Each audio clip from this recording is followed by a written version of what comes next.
అందరికీ నమస్తే అండి.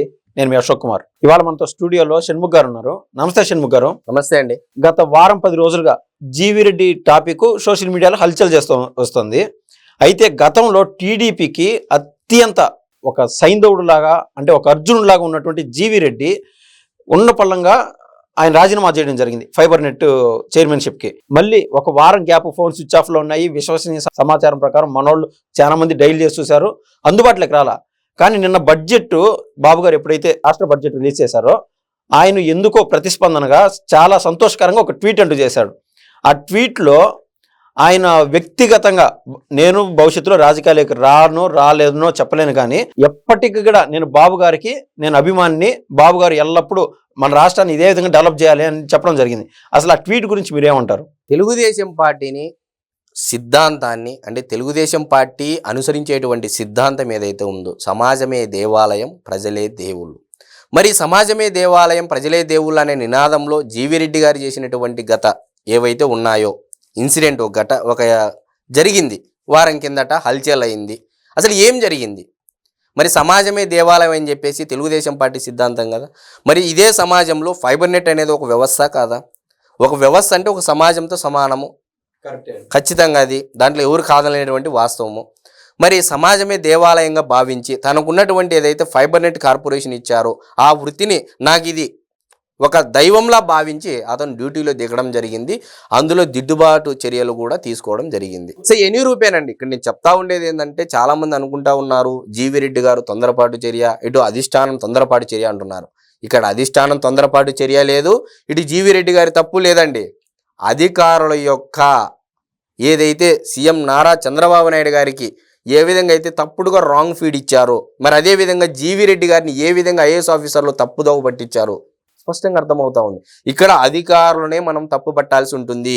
సీఎం పేసీలో ఉన్నటువంటి ఒక ముఖ్యమైనటువంటి ఐఏఎస్ అధికారి ఈ మధ్య కాలంలో చాలా రాంగ్ ఫీడ్ ఇస్తూ ఉన్నారు సీఎం గారికి అని చెప్పేసి కూడా చాలా మంది నుంచి కూడా అభ్యర్థనలు వెళ్ళడం జరిగింది సీఎం గారికి. మరి అందులో భాగంగా ఈరోజు మీరు అన్నారు జీవిరెడ్డి గారు ట్వీట్ పెట్టారని. అంటే జీవిరెడ్డి గారు తెలుగుదేశం పార్టీ సిద్ధాంతాన్ని నమ్ముకున్నటువంటి వ్యక్తి. తెలుగుదేశం పార్టీకి కులాలకు అతీతంగా, మతాలకు అతీతంగా, ప్రాంతాలకు అతీతంగా పనిచేస్తుంది కాబట్టి జీవిరెడ్డి గారు అంటే ఒక రెడ్డి సామాజిక వర్గం వ్యక్తి.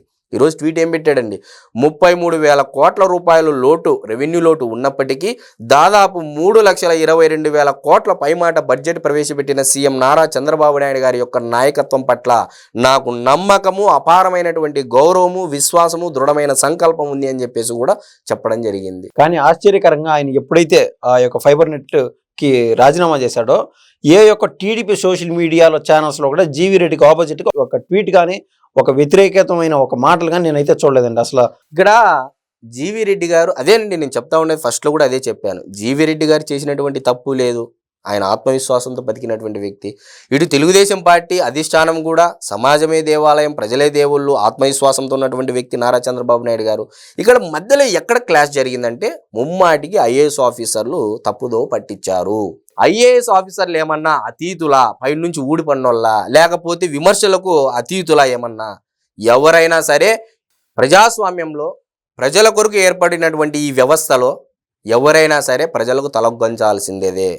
వైఎస్ఆర్సీపీ పార్టీ ఇంట్లో పనిచేసి, అంటే నాయకులు ఇళ్లలో పనిచేసేటువంటి వారిని ఫైబర్ నెట్లో ఉంచేసి నెల జీతాలు దాదాపు ఎన్ని కోట్ల రూపాయలు ఆదా అవుతుందండి?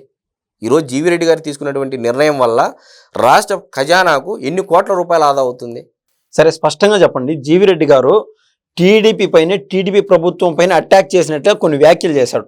దాన్ని అయితే మీరు నా సందేహాన్ని నివృత్తి చేయండి. ఆయన ఏం చెప్తున్నాడంటే, గత వైసీపీ ప్రభుత్వంలో ఏవైతే కనెక్షన్లు ఉన్నాయో, తదుపరి ఈ ప్రభుత్వం ఏర్పడిన తర్వాత ఈ రోజుకి మేము ఒక సింగిల్ కనెక్షన్ కూడా ఇవ్వలేకపోయినాము, ₹1 కూడా ఆదాయం తీయలేకపోయినాము అని ఆయన మనోవేదన బయటికి ఎక్స్ప్రెస్ చేయాల్సి వచ్చింది.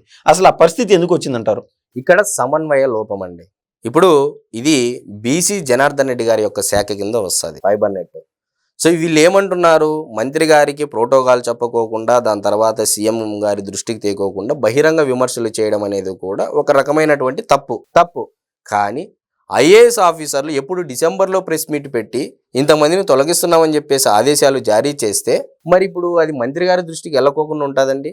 ఒక ఫైబర్ నెట్ నామినేటెడ్ పదవిలో ఉన్నటువంటి ఫైబర్ నెట్ కార్పొరేషన్ చైర్మన్ అయినటువంటి జీవిరెడ్డి గారు పెట్టినటువంటి ప్రెస్ మీట్కు మీ దగ్గరికి చేరుకోవడానికి 2 నెలల సమయం పట్టలేదా? అంటే ఎవరిలో అలసత్వం ఉంది? అధికారుల సమన్వయ లోపమా, లేకపోతే మంత్రి గారి యొక్క అలసత్వమా, లేకపోతే పైనుంచి కింది వరకు సమన్వయం? ముమ్మాటికి ఇది అధికారుల తప్పే అని చెప్పేసి నేను స్పష్టంగా చెప్పగలుగుతానండి.